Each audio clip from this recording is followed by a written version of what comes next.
it's Alyssa back with another Pokemon speed paint video. I know I keep doing Pokemon videos, and I know I keep posting them like 2 or sometimes 3 weeks apart. This has been an interesting summer between house sitting for people, keeping on top of client work, and then I was visiting a very dear friend of mine for about a week very recently. It's just been a lot of different things keeping me away from prioritizing YouTube and making art for YouTube and stuff like that. I will be apartment hunting this coming weekend/week, hoping I can get somewhere and get settled in and, you know, get my bearings, and then I can finally start working on stuff on schedule again. You know, fingers crossed. We'll see if that happens, but I am pleased that I'm at least still making some progress on this whole Pokemon 151 journey that I'm on here. And this week continues, obviously, with the bird I'm drawing now, who's in the title of the video, Pidgey, and then Pidgeotto and Pidgeot.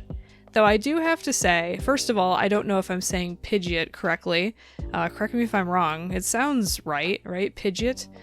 But I had some thoughts, maybe a controversial take, if you will. I think Pidgeotto is a much more interesting evolutionary form than the final form, which is Pidgeot. Pidgeot just kind of looks like Pidgey, but with a little extra tuft of feathers on the top of its head. Not that exciting. I think the mega form of Pidgeot is much cooler. Maybe I'll put a picture of the mega form on screen when I finally get to Pidgeot in this video.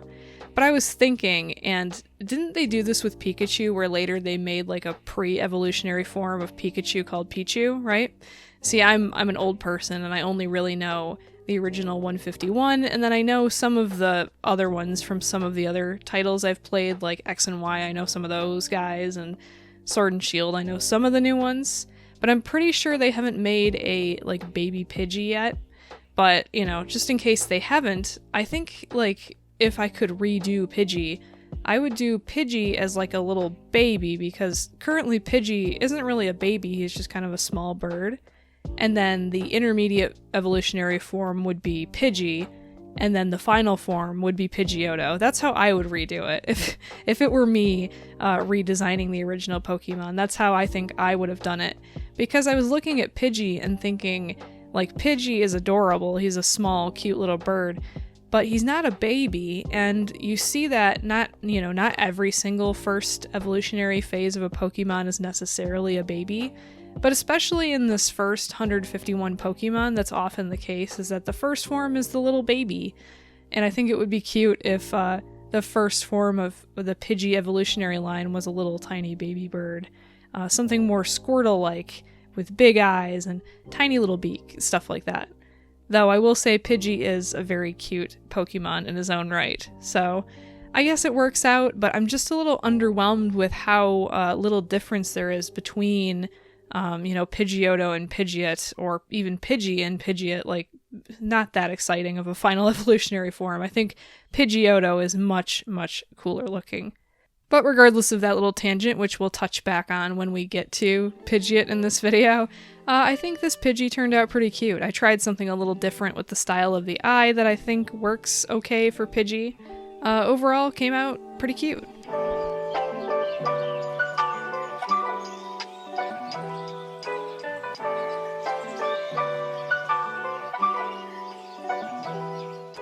Next up is Pidgeotto, the more interesting evolutionary form, in my opinion. Just has that cool teenager look, which I talked about before, I think in the, maybe the Squirtle video, or one of these videos that I've done, I can't recall, where I talk about the idea of like the first evolutionary form, especially in these original Pokemon, is often a child or baby form, and then this intermediate phase is like a teenager, and then you get the final form, which is like the adult. And I think something about the little spike in the feather on the head here, something about the kind of attitude of the eyebrows and the action pose, which I, admittedly directly almost ripped off from the reference, which you can see in the corner. I wasn't as confident with my flying poses to try something totally different. Just wanted to render this in this kind of art style. Didn't get as experimental with the pose as maybe I could have or should have. But anyway, I think that kind of lends itself to this kind of edgy teen look, and like the design of the eye thing kind of makes him look like an edgy teenager a little bit. So all these little design elements make him look like the middle form almost. Though I think it could work as a final form if, you know, we redesigned it my way where the first form of Pidgey is a little baby. Then I guess by contrast, if that was the case, if it was baby Pidgey and then Pidgey was the intermediate form, would Pidgey be giving enough edgy teenager vibes to fit as a middle evolutionary step? I'm not sure. Maybe you'd have to edge up Pidgey a little bit to make him look more like an angsty teen. Though I don't know, maybe you wouldn't need to change Pidgey at all. I'm highly overthinking this right now, but it's all I can think about as I look at these designs as they speed by on my screen while I'm recording this for you. I think I tried more interesting things with the colors on this one versus either Pidgey or Pidgeot. I pushed the purples a little bit and did more interesting things, I think, with the colors on this one versus the other two. So that's my bias showing, is like, if there's a series of 3 Pokemon in the same evolutionary whatever, and one of them looks significantly better, you can tell that that one's my favorite, you know? Just put a little extra love and TLC into it. One thing that was tough that I didn't think would be tough was the wing shapes, like feather shapes. I came to the realization that I don't actually draw feathers or wings very often at all. And even now looking at this, I feel like some of the feather shapes aren't, you know, consistent with some of the other feather shapes. I kind of wanted them to be rounded and cutesy because that's kind of my whole thing. But I did want them to have a little bit of a point to them, and I'm seeing just how rounded I made some of these feathers and kind of wishing I could go back and warp them to be a little bit pointier. But, you know, it's a little too late. I've already considered these pieces finished. I've exported the full-length paint video, which I'll be putting up on Patreon, and, like, you know, what's done is done. So, I mean, for future Pokemon that have wings, maybe I'll push the pointedness of the feathers a little bit more. Looking now at what I see on the screen, I'm like, gosh, I wish those could be a little bit pointier. But I guess I can just call it a stylistic choice, and nobody would be any wiser except for the fact that I just talked about it for like 2 minutes, right? And I think for all of these, because I go so many weeks without working on these and then, you know, decide to post a YouTube video like 2 or 3 weeks later, I always forget like what technique I use to shade these, and I think it differs between the different Pokemon. Like, I think some of the earlier ones I just went in with the chalk brush on a new layer set to like a purplish tone, and like on this one I did almost a cell shading type thing and then softened it with a chalk brush, as you're seeing on the screen now. So I think I'm doing different shading techniques for each one of these, and I'm not sure why. I think it's just like whatever feels right in that moment. There's not really a rhyme or reason to it. The only consistency I'm keeping is, I think, the texture of the brushes I'm using and, you know, the lineless type of look. But other than that, I feel like I'm just kind of winging it, you know, pun not intended.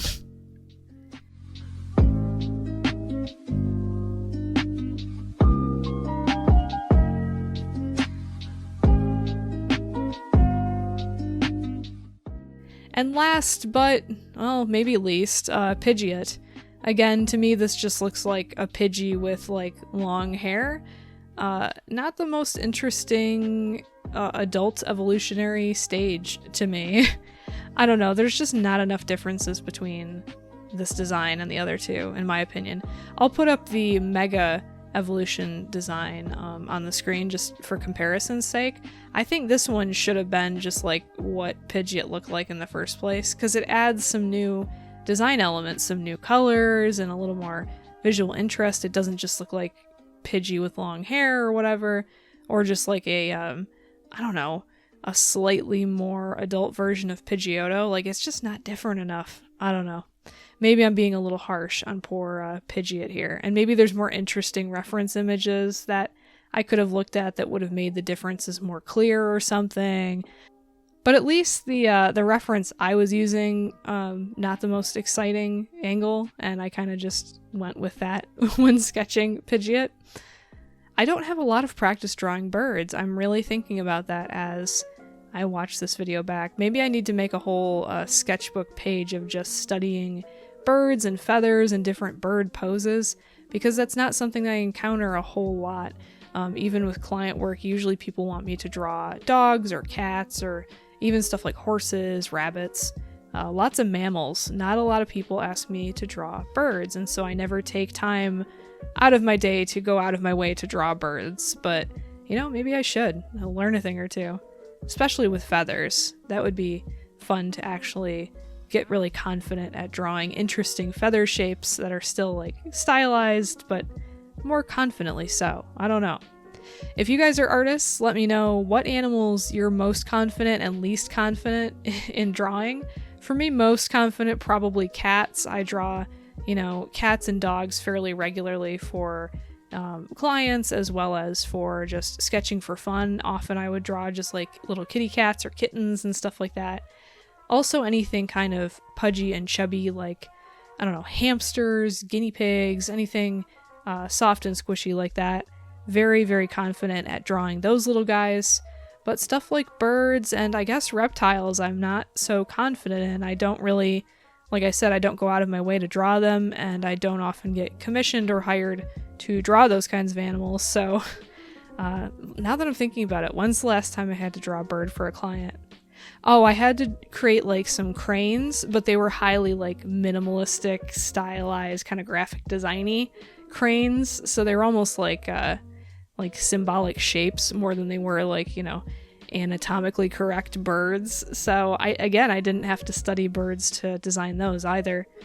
But you guys let me know what animals you struggle with drawing in the comments below, and what are your favorites to draw, your go-tos. Or not even animals, like what is it that you doodle in your sketchbook when you don't have reference and you just want to draw something? For me, it's always been like cats and rabbits and, you know, cute squishy things like that is my like default thing I will draw on a blank piece of paper when no resources are available to me. I used to sit next to a kid in college, and he would always draw like these weird monkeys. I would notice just out of the corner of my eye, when he was taking notes, he'd always draw these funny little like monkey characters all over his notes. I wonder why that was always like his default go-to thing. I never asked, I just noticed the monkeys. I thought that was kind of funny. I wonder what it is that, you know, makes something the thing that you go to drawing over and over. Very interesting. And I think I had just freshly finished Pidgeotto when I worked on this one, so I did kind of the same shading technique. I went in with kind of a harder brush and then softened up the shadow after I messed with the different layer types and all that. I thought it looked interesting. And then I think I put a gradient overlay on top just to soften up the whole thing a bit. Yeah, you can see I went back in and softened up that shadow edge very last minute, but this one came out pretty good, even if the design doesn't excite me as much as the rest.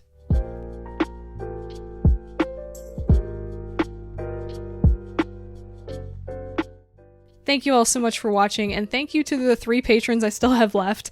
I will make an honest effort to be more consistent as soon as I figure out where I'm living and what I'm doing with my life, so hopefully sooner rather than later. But thank you all so much for sticking with me during this time of unprecedented inconsistency. Thank you all so much, and have a fantastic rest of your day. Peace.